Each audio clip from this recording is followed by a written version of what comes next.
somos o seminário do tema livre 7 e vamos falar sobre o protocolo para avaliação de precisão de jogadores de bocha paralímpica. A bocha paralímpica é um esporte que está introduzido desde a edição de 1984 em Nova York. É um esporte que foi adaptado para pessoas com deficiência motora severa, dentre elas paralisia cerebral, tetraplegia, doenças degenerativas e malformações. Elas são divididas em 4 categorias, 2 destinadas exclusivamente para a paralisia cerebral e 2 abertas aos outros tipos de deficiência. Dá para observar um crescente aumento da participação dos países nesse esporte, o fato que proporciona também o aumento do desempenho dos seus atletas. A modalidade pode ser praticada individualmente ou em duplas ou em equipes, podendo ser composta por homens e mulheres, compondo a mesma equipe, ou mesmo competindo entre si. A bocha paralímpica é um esporte onde está relacionado diretamente com a técnica e sua precisão, onde seus jogadores devem fazer lançamentos consecutivos para se aproximarem de um alvo determinado. Pode ser uma bola branca ou mesmo outra bola que esteja no mesmo campo de jogo. Dessa forma, a rotina de treinamento e preparação de seus atletas devem considerar, em sua grande maioria, estarem relacionados com a produção de estratégias e o aumento do controle motor. A técnica de treinamento vinculada à sistematização de sessões e auxílio de tecnologias virtuais está sendo mostrada de uma maneira eficaz e segura para os atletas.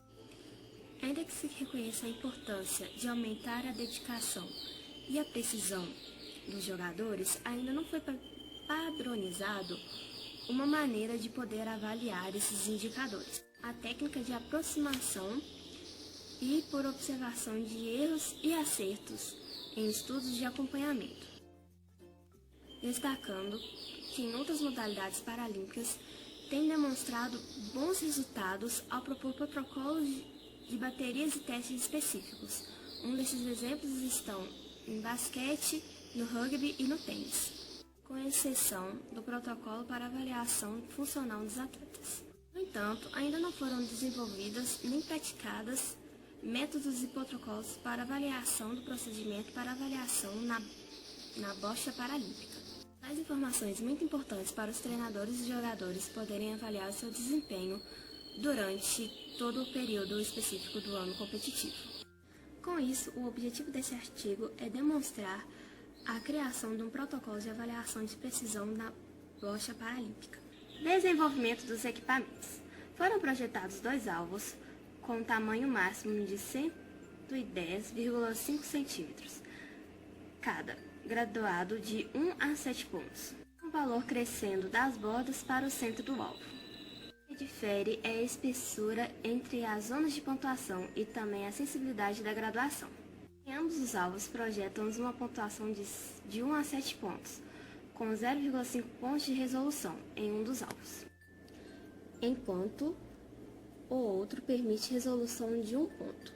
Ambos podem ser utilizados da mesma maneira dentro do protocolo proposto. Em ambos os alvos, a pontuação máxima permitida é de 42 pontos. Organização do protocolo. 3 distâncias foram determinadas na cancha, a partir da linha limite dos boxes 3, 6 e 9 metros. Usou-se como parâmetro o ponto central das linhas superiores dos boxes dos números 2 e 5. Cada jogador teve que posicionar nos boxes 3 e 4, nessa ordem, e direcionar seus lançamentos lateralmente à direita, caso estivesse no box 4, e à esquerda, caso estivesse no box 6. Cada jogador lançou 2 bolas em ambas as direções, direita e esquerda, sendo considerado o melhor lançamento maior pontuação, em cada posição. Antes de cada lançamento, em cada posição de cancha, o jogador se posiciona em sua cadeira na direção do lançamento, sem que o tempo de cada tentativa fosse contabilizado. Foram disponibilizados 2 minutos de aquecimento, já com as bolas escolhidas pelo jogador. Cada jogador teve 30 segundos para efetuar o lançamento na posição determinada. O tempo de 30 segundos foi determinado com todas as classes funcionais, considerando toda a fase preparatória para os lançamentos. E em cada posição na cancha, o jogador pode executar 2 lançamentos, e o melhor foi considerado. Caso o jogador alcançasse a pontuação máxima nas posições do primeiro lançamento, não foi executada a segunda tentativa. Os lançamentos obedecem à ordem crescente de posicionamento do alvo da cut. O número correspondente ao período foi anotado pelo registro. Os lançamentos obedecem à ordem crescente do posicionamento das canchas. O número correspondente ao período foi anotado pelo registro.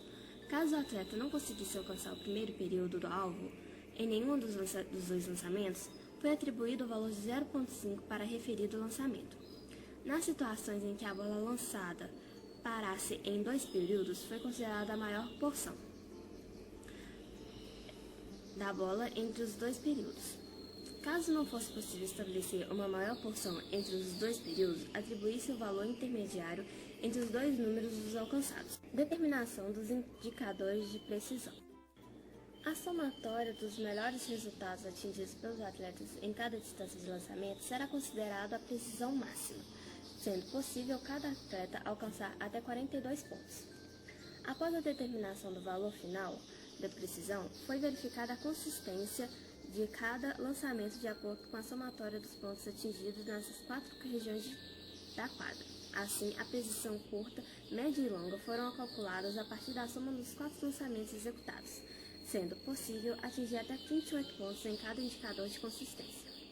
Os indicadores de consistência são úteis para a verificação da maior técnica e maior possibilidade de acerto. A partir dessa informação, propomos classificar a precisão dos atletas a partir dos pontos cortes apresentados no quadro 1. Nessa primeira figura, conseguimos ver 4 painéis, A, B, C e D. No painel A, vemos as dimensões do tamanho dos alvos. No painel B, o alvo com resolução de 1 ponto.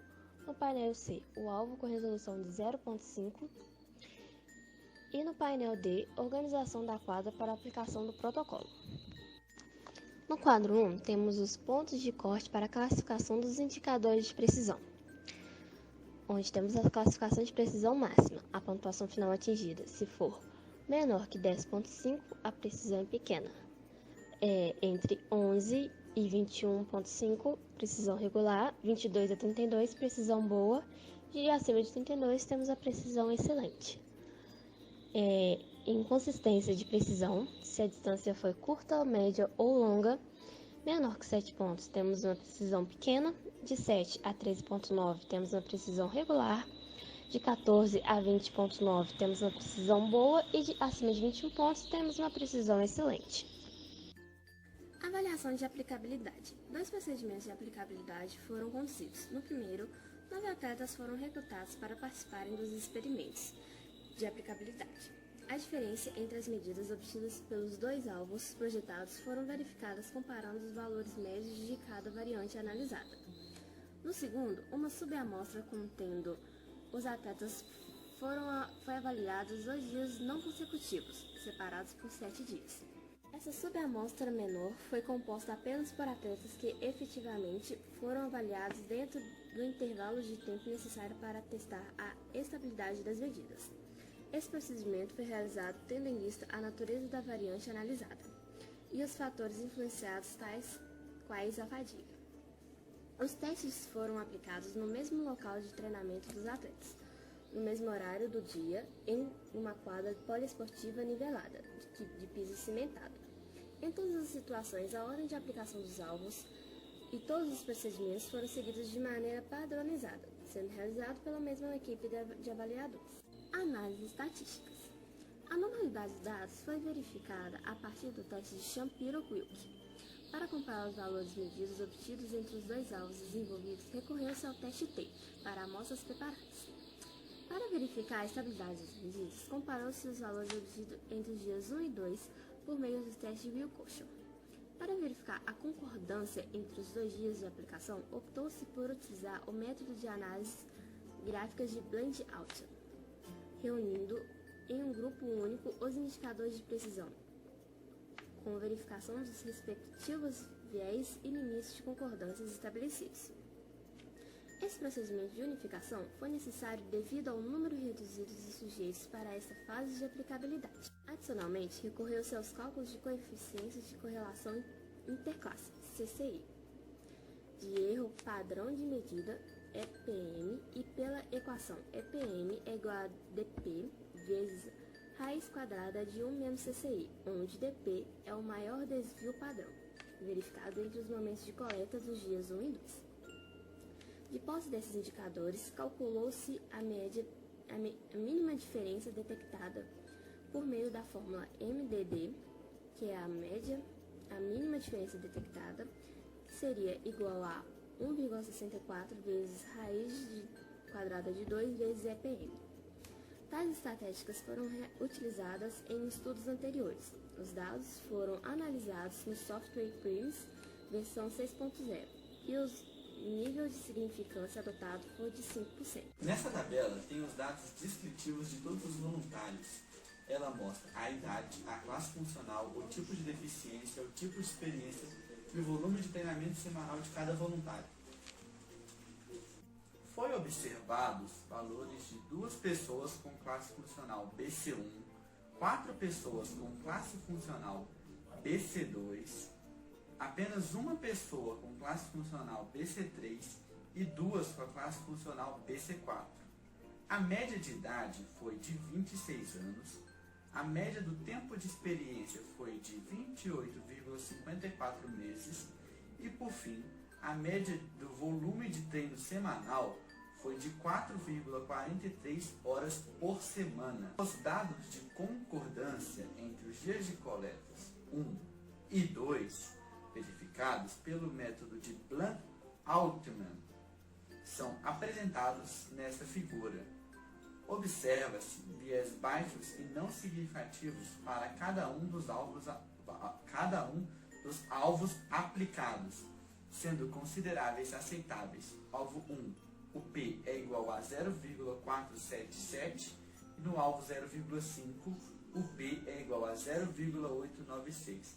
Além da maior parte dos valores, as diferenças se encontram dentro dos limites de concordância estabelecidos, 95% e 6%. Nessa tabela, CCI é o coeficiente de correlação intraclasse, EPM é o erro padrão de medida, viés é a diferença média entre os dias 1 e 2 e MDD é a mínima diferença detectável.